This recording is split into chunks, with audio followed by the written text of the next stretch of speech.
है। पहला क्वेश्चन यहाँ पे देख पा रहे हैं आप लोग, क्वेश्चन नंबर 1 कि फ्रांस में किस शासक वंश की स्थापना वियना कांग्रेस के द्वारा की गई थी। तो इसका सही आंसर का ऑप्शन नंबर आपका सी यानी बुर्बो वंश। क्वेश्चन नंबर दूसरा है कि सन 1870 में फ्रांस और वर्साई के बीच युद्ध कहाँ हुआ था। तो ये हुआ था, ऑप्शन नंबर आपका ए हो जाएगा, सीडोन में हुआ था। तो ऑप्शन आपका ए राइट हो जाएगा। क्वेश्चन नंबर तीसरा है कि सोवियत संघ का विघटन किस वर्ष हुआ था। तो इन चारों में हो जाएगा ऑप्शन नंबर आपका ए राइट हो जाएगा, 1991 ईस्वी में विघटन हुआ था। क्वेश्चन में चौथा क्वेश्चन कि हिंद चीन पहुंचने वाला प्रथम व्यापारी कौन था। तो ये था पुर्तगाली था। तो ऑप्शन नंबर आपका सी यहाँ पे राइट हो जाएगा। क्वेश्चन नंबर पांचवा क्वेश्चन कि पूर्ण स्वराज की मांग का प्रस्ताव कांग्रेस के किस वार्षिक अधिवेशन में पारित हुआ था। तो ये हुआ था 1929 लाहौर में। तो ऑप्शन नंबर आपका यहाँ पे ए राइट हो जाएगा। बढ़ते अगले क्वेश्चन की तरफ। क्वेश्चन नंबर छठा क्वेश्चन कि प्राचीन काल में किस स्थल मार्ग से एशिया और यूरोप का व्यापार होता था। तो प्राचीन काल में होता था रेशम मार्ग। तो ऑप्शन नंबर आपका यहाँ पे बी राइट हो जाएगा, रेशम मार्ग द्वारा। क्वेश्चन में सातवां क्वेश्चन है कि बर्जुआ वर्ग किसे कहते हैं। तो बर्जुआ वर्ग कहते हैं, यहाँ पे हो जाएगा ऑप्शन नंबर सी यानी मध्यम वर्ग को कहते हैं बर्जुआ वर्ग। तो ऑप्शन नंबर आपका यहाँ पे सी राइट हो जाएगा। क्वेश्चन नंबर आठवां कि राष्ट्रपिता के नाम से किसे जाना जाता है। तो इसका सही आंसर होगा ऑप्शन नंबर बी, सबको पता होगा, महात्मा गांधी। उसके बाद क्वेश्चन नंबर 9वां क्वेश्चन कि G8 की स्थापना कब हुई थी। तो G8 की स्थापना होती है 1975 ईस्वी में। तो यहाँ पे हो जाएगा ऑप्शन नंबर आपका ए राइट यानी 1975 ईस्वी में।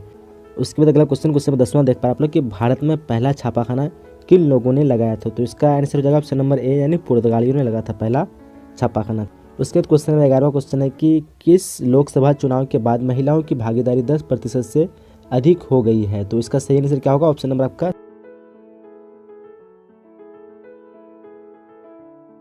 उसके बाद क्वेश्चन नंबर 12वां क्वेश्चन कि निम्नलिखित में से किस देश को धार्मिक और जातीय आधार पर विखंडन का सामना करना पड़ा। तो इसका आंसर हो जाएगा आपका ऑप्शन नंबर यहाँ पे सी हो जाएगा यानी यूगोस्लाविया। तो ऑप्शन नंबर आपका सी राइट हो जाएगा। क्वेश्चन नंबर 13वां क्वेश्चन कि जिला परिषद पंचायती राज व्यवस्था का कौन सा स्तर है। तो इसका कौन सा स्तर होगा आपका ऑप्शन नंबर यहाँ पे सी हो जाएगा यानी तीसरा स्तर है। कौन सा स्तर है, तीसरा स्तर हो जाएगा। उसके बाद क्वेश्चन में 14वां क्वेश्चन है, देख पा रहे आप लोग कि बिहार में पंचायती राज संस्थाओं में महिलाओं के लिए कितनी सीटें आरक्षित है। तो इसका आंसर हो जाएगा आपका ऑप्शन नंबर यहाँ पे 50% हो जाएगा, लेकिन कहीं कहीं आपका 33% भी दिया रहेगा। तो आप लोग कंफर्म करके बताइए कौन सा ऑप्शन सही हो। तो ऑप्शन नंबर यहाँ पे जब तक ए चलिए। उसके बाद क्वेश्चन 15वां क्वेश्चन देख पा रहे आप लोग कि लोकतंत्र का प्राण किसे कहा गया है। तो इसका सही आंसर क्या हो जाएगा, ऑप्शन नंबर आपका ए हो जाएगा, नहीं राजनीतिक दल को कहा गया है। क्वेश्चन नंबर 16वां क्वेश्चन कि भारत में दल बदल कानून किस वर्ष लागू हुआ। तो ये हुआ था 1950। तो ऑप्शन नंबर आपके यहाँ पे सी राइट हो जाएगा। उसके बाद क्वेश्चन नंबर 17वां क्वेश्चन है, देख पा रहे आप लोग कि नर्मदा घाटी परियोजना किन राज्यों से संबंधित है।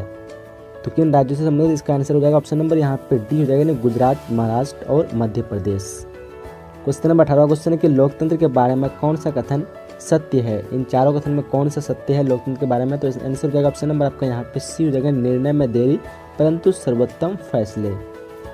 क्वेश्चन नंबर 19वां क्वेश्चन है, लोकतंत्र के मार्ग की सबसे बड़ी बाधा क्या है।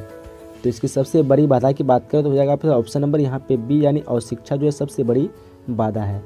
क्वेश्चन नंबर 20वां क्वेश्चन कि भारत की आर्थिक व्यवस्था है, क्या इनकी व्यवस्था है। तो आंसर हो जाएगा ऑप्शन नंबर डी यानी इनमें से सभी जो है भारत की आर्थिक व्यवस्था। तो ऑप्शन आपका डी बिल्कुल सही हो जाएगा। उसके बाद क्वेश्चन नंबर आपका 21वां क्वेश्चन है, देख पा रहे आप लोग कि बिहार में सबसे कम जनसंख्या वाला जिला है। तो सबसे कम जनसंख्या वाला हो जाएगा ऑप्शन नंबर। क्वेश्चन नंबर 22वां क्वेश्चन कि राष्ट्रीय आय का अर्थ है। तो इन चारों ऑप्शन में कौन सा राष्ट्रीय आय का अर्थ हो जाएगा। तो ऑप्शन हो जाएगा ऑप्शन नंबर यहाँ पे डी जो है उत्पादक के साधनों की आय। अगला क्वेश्चन नंबर 23वां क्वेश्चन है कि भारत में राष्ट्रीय आय की गणना के लिए सर्वमान प्रमाणित संस्था है। तो इसका सही आंसर हो जाएगा ऑप्शन नंबर यहाँ पे बी हो जाएगा, नहीं केंद्रीय सांख्यिकीय संगठन। उसके बाद क्वेश्चन नंबर 24वां क्वेश्चन है कि 1 रुपये का नोट जारी किया जाता है। तो 4 ऑप्शन है, इन 4 ऑप्शन में कौन सा ऑप्शन सही होगा। तो इसका आंसर आप लोग को कमेंट बताना है कौन सा ऑप्शन सही है। तो जल्दी जल्दी कमेंट में कीजिए अगर आपने इस वीडियो को देखा है तो। उसके बाद क्वेश्चन 25वां क्वेश्चन है कि हमारे देश में किस मुद्रा को वैधानिक मान्यता प्राप्त है। तो किस मुद्रा को वैधानिक मान्यता प्राप्त है। तो आंसर हो जाएगा ऑप्शन नंबर सी यानी पत्र मुद्रा। क्वेश्चन नंबर 26वां क्वेश्चन कि भारत की वित्तीय राजधानी किस शहर को कहा गया है। तो इसकी वित्तीय राजधानी किस शहर को कहा गया। तो हो जाएगा ऑप्शन नंबर बी यानी मुंबई को भारत की वित्तीय राजधानी कहा गया है। क्वेश्चन नंबर 27वां क्वेश्चन की एक अर्थव्यवस्था की आधार संरचना का निर्माण होता है। तो इसका सही आंसर हो जाएगा ऑप्शन नंबर यहाँ पे डी हो जाएगा, तीनों द्वारा। ऑप्शन आपका डी बिल्कुल सही हो जाएगा। क्वेश्चन नंबर 28वां क्वेश्चन की वैश्वीकरण के मुख्य अंग कितने हैं। तो इसके मुख्य अंग की बात करें तो हो जाएगा ऑप्शन नंबर 4 या मतलब डी 4 मुख्य अंग इसका। क्वेश्चन नंबर 29वां क्वेश्चन है कि बिहार का कौन सा क्षेत्र बाढ़ से प्रभावित है। तो सबको पता होगा ऑप्शन नंबर इसका क्या हो जाएगा, डी हो जाएगा, यानी उत्तरी बिहार जो सबसे अधिक प्रभावित है। तो ऑप्शन डी आपका बिल्कुल सही हो जाएगा। उसके बाद क्वेश्चन नंबर 31वां क्वेश्चन है कि ऊर्जा का मुख्य स्रोत क्या है। तो इसका मुख्य स्रोत हो जाएगा ऑप्शन नंबर यहाँ पे बी, यानी पेट्रोलियम जो है ऊर्जा का मुख्य स्रोत है। क्वेश्चन नंबर 32वां क्वेश्चन देख पा रहे हैं, कौन भारत का सबसे बड़ा लौह उत्पादक राज्य। इन चारों राज्यों में सही ऑप्शन हो जाएगा ऑप्शन नंबर आपका यहाँ पे ए हो जाएगा, यानी कर्नाटक जो सबसे अधिक लोहा उत्पादन करता है। तो ऑप्शन नंबर आपका ए यहाँ पे बिल्कुल सही हो जाएगा। अब उसके बाद क्वेश्चन नंबर 33वां क्वेश्चन है कि दूध उत्पादन से संबंधित ऑपरेशन फ्लड 2 नामक योजना कब प्रारंभ की गई। तो इन 4 ऑप्शन में सही आंसर हो जाएगा ऑप्शन नंबर यहाँ पे सी हो जाएगा, 1981 को। ऑप्शन सी यहाँ पे सही हुआ। उसके बाद क्वेश्चन नंबर 34वां क्वेश्चन देख पा रहे हैं आप लोग कि निम्न में कौन रोपण फसल नहीं है। इन चारों में रोपण फसल की बात करें तो हो जाएगा गेहूँ, यानी गेहूँ ए नंबर सही हो जाएगा। गेहूँ जो है रोपण फसल नहीं है, बाकी इन तीनों को रोपा जा सकता है। तो ऑप्शन नंबर आपका ए यहाँ पे सही हो जाएगा। क्वेश्चन नंबर 35वां क्वेश्चन कि चीनी उत्पादन में कौन राज्य भारत में सबसे आगे आता है। तो चीनी उत्पादन में पता होगा ऑप्शन नंबर यहाँ पे बी हो जाएगा, यानी उत्तर प्रदेश जो है सबसे अभी आगे में आता है। तो ऑप्शन नंबर आपका बी 35 का सही हो जाएगा।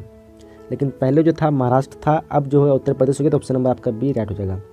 क्वेश्चन नंबर 36वां क्वेश्चन कि भारत में रेल मार्ग का शुभारंभ कब किया गया था। तो सबको पता होगा 1853 में। तो ऑप्शन नंबर आपका यहाँ पे ए राइट हो जाएगा। 36 का क्या होगा, ऑप्शन नंबर ए राइट होगा। उसके बाद क्वेश्चन नंबर 37वां क्वेश्चन देख पा रहे हैं आप लोग कि निम्नलिखित में से किसे बाढ़ से सबसे अधिक हानि होती है।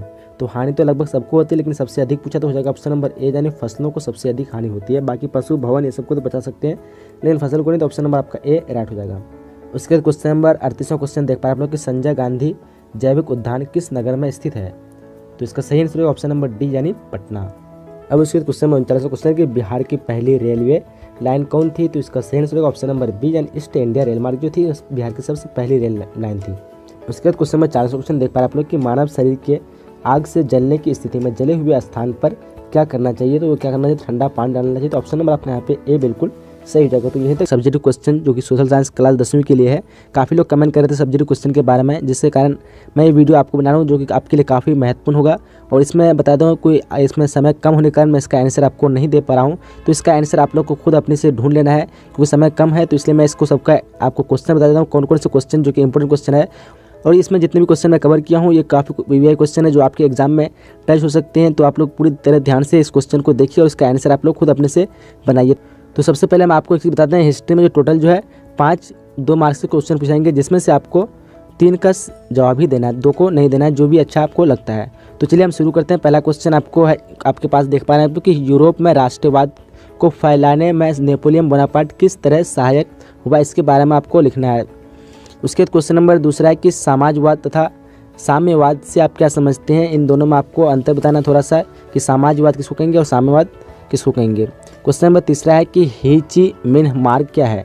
ही ची मिन्ह मार्ग जो था इसके बारे में थोड़ा सा आपको डेफिनेशन बताना, ये क्या थे। क्वेश्चन नंबर चौथा क्वेश्चन है कि साइमन कमीशन क्या था, इसे वापस जाओ के नारे क्यों लगाए। साइमन कमीशन जो था उसके बारे में लिखना है, और उसको वापस जो जाने के लिए कहा वो नारे क्यों लगाया था, थोड़ा इसके बारे में भी आपको बता देना है।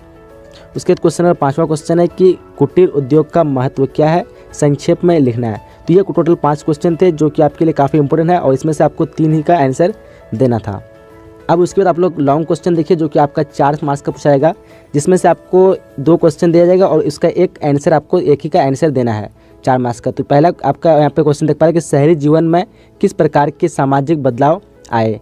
यह क्वेश्चन आपका वीवीआई क्वेश्चन है। उसके बाद क्वेश्चन नंबर 7वां क्वेश्चन है कि मुद्रण क्रांति ने आधुनिक विश्व को कैसे प्रभावित किया। तो ये दोनों क्वेश्चन जो कि आपके 4 मार्क्स के आएंगे, और इन दोनों क्वेश्चन को आपको याद रख लेना है, इसमें से कोई भी एक आंसर दे सकते हैं।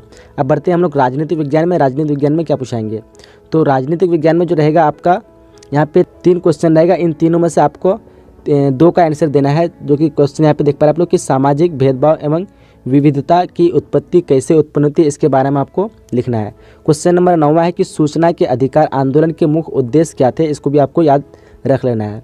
उसके बाद क्वेश्चन नंबर आपका 10वां क्वेश्चन है कि लोकतंत्र किस प्रकार लोगों के प्रति उत्तरदायी है, अपना विचार प्रकट करें। तो ये 3 क्वेश्चन थे जो कि वीवीआई क्वेश्चन है, आपको इसका 2 का आंसर देना है। अब अगला क्वेश्चन जो कि इसका मतलब लॉन्ग टाइप के किस तरह क्वेश्चन पूछेंगे, तो इसमें भी आपको 2 क्वेश्चन लॉन्ग टाइप में पूछेंगे, एक एक्स्ट्रा रहेगा, आपको 2 में से एक ही बनाना है। तो यहाँ पे क्वेश्चन देख पाए लॉन्ग टाइप में, राजनीतिक दलों का राष्ट्रीय विकास में क्या योगदान है। ये वीवीआई क्वेश्चन 12वां क्वेश्चन के नगर निगम के प्रमुख कार्य को लिखे। तो इन दोनों क्वेश्चन को आप लोग देख लीजिए। उसके बाद क्वेश्चन नंबर आपका यहाँ पे आप आएगा इसका क्या कहते हैं अर्थशास्त्र का, और अर्थशास्त्र में आपको यहाँ पे 3 क्वेश्चन पूछेंगे जिसमें से आपको 2 का आंसर देना है। तो पहला क्वेश्चन कि अर्थव्यवस्था के विभिन्न प्रकारों का संक्षेप में वर्णन करें, ये क्वेश्चन रहा। दूसरा क्वेश्चन कि मुद्रा एवं मुद्रा का आर्थिक महत्व क्या है, इसके बारे में बताना है। उसके बाद 15वां क्वेश्चन कि भारत में सहकारिता आंदोलन कैसे शुरू हुआ था। ये 3 जो है वीवीआई क्वेश्चन है जो कि आपके अर्थशास्त्र में आएंगे, इसमें से आपको 2 का आंसर देना है। अब हम लोग इसका लॉन्ग टाइप देख लेते हैं कि लॉन्ग टाइप में किस तरह क्वेश्चन पूछेंगे। तो इसमें भी आपको लॉन्ग टाइप में 2 क्वेश्चन रहेंगे और 2 में से आपको 1 का आंसर देना है। देखिए कौन कौन से इंपॉर्टेंट क्वेश्चन है। एक क्वेश्चन कि सेवा क्षेत्र के विकास में शिक्षा की क्या भूमिका है, इसके बारे में आपको लिखना है। और दूसरा क्वेश्चन रहेगा आपका यहाँ पे कि वैश्वीकरण के मुख्य अंगों का वर्णन करें। तो इन दोनों में से जो आपको आसान लगता है वो आसान बना लीजिएगा। तो इस तरह का 2 करके क्वेश्चन आपका रहेगा। तो ये क्वेश्चन दोनों क्वेश्चन आपके लिए इंपॉर्टेंट है, ये क्वेश्चन आपके अर्थशास्त्र एग्जाम में आ सकते हैं। उसके बाद बढ़ते हैं हम लोग भूगोल की तरफ। और भूगोल में आपको रहेगा टोटल क्वेश्चन की संख्या 5 रहेगा और 5 में से आपको देना है 3 का आंसर। तो देखते हैं कौन कौन से क्वेश्चन आपका इंपॉर्टेंट होगा। तो यहाँ पे देख पाए क्वेश्चन नंबर 18वां क्वेश्चन है कि ह्रासोन्मुख वन संपदा के कारणों का उल्लेख करें, इसके बारे में आपको लिखना है। उसके 19वां क्वेश्चन है कि धात्विक तथा अधात्विक खनिज में अंतर बताएं, ये भी वीवीआई क्वेश्चन है। उसके 20वां क्वेश्चन है हरित क्रांति से आप क्या समझते हैं। उसके 21वां क्वेश्चन है कि जल प्रदूषण को नियंत्रित करने के उपाय का उल्लेख करें। अब अगला क्वेश्चन नंबर 22वां क्वेश्चन है कि बिहार में कितने प्रकार की फसलें उपजाई जाती है। ये जो क्वेश्चन था ज्योग्राफी में आपके इंपॉर्टेंट क्वेश्चन हो सकते हैं, इन क्वेश्चन को आप लोग को देख लेना है। तो अब ये हो गया 2 मार्क्स क्वेश्चन। अब बढ़ते हैं हम लोग लॉन्ग टाइप में कि ज्योग्राफी में लॉन्ग टाइप में कौन से क्वेश्चन आपको पूछे जा सकते हैं। तो लॉन्ग टाइप में जो रहेगा आपका 2 ऑप्शन रहेगा, 2 में से आपका 1 देना है। तो लॉन्ग टाइप में देखिए जैसे बिहार में प्रमुख ऊर्जा स्रोत का वर्णन करें ये। उसके बाद दूसरा वीवीआई क्वेश्चन है कि बिहार में वन जीवों के संरक्षण पर विस्तार से वर्णन करें। तो ये दोनों जो था वीवीआई क्वेश्चन था जो आपके 4 मार्क्स के होंगे और 1 का आंसर आपको देना है इनमें से। उसके बाद बढ़ते हैं हम लोग अगले क्वेश्चन की तरफ और हम लोग का रहेगा आपदा वाला क्वेश्चन और उसमें आपको 3 क्वेश्चन रहेगा, आपदा में 3 रहेगा और 3 में से आपको 2 का ऑप्शन देना है, 2 का जवाब देना है जो कि 2 मार्क्स के रहेंगे। तो पहला क्वेश्चन देख पा रहे कि भूकंप से बचाव के किन्हीं 3 उपयोग लिखें, ये वीवीआई क्वेश्चन हुआ। उसके बाद क्वेश्चन है कि सामान्य संचार व्यवस्था के बाधित होने के कारण को संक्षिप्त में लिखें, इस क्वेश्चन को आपको याद रख लेना है। उसके 27वां क्वेश्चन की आग लगने की स्थिति में क्या प्रबंध करना चाहिए। तो ये जो था जिसमें आपको 2 का आंसर देना है, 3 क्वेश्चन रहेगा और 2 का आंसर देना है। और ये 3 क्वेश्चन आपको बता दें कि इंपॉर्टेंट आपके एग्जाम के लिए है। तो इतना ही सब्जेक्ट क्वेश्चन जो कि आपके लिए इंपॉर्टेंट क्वेश्चन हो सकता था। तो चलिए हम ये तक वीडियो को समाप्त करते हैं, मिलेंगे अगली वीडियो में। जब तक के लिए जय हिंद, जय Bharat and thanks for watching.